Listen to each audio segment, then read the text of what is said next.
All right, we changed a couple of things out here today. This is a new, before it was a piece of drywall. It was chipped up real bad. This is in the hallway in the master bedroom. So this is furniture grade plywood, which is more thermal protection. It'll keep the air conditioning in. It will keep the hot air in during the winter. It won't allow the transfer of attic air back and forth.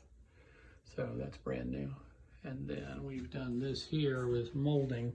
We had a lot of chips, in particular here, all the way down we had chips.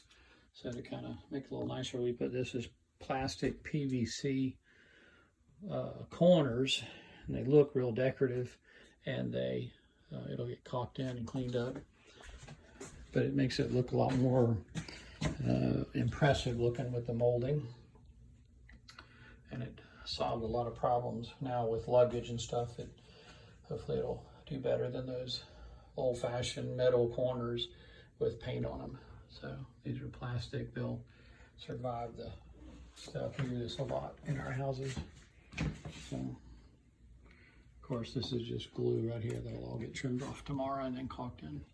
But again, all this got done. Looks real nice.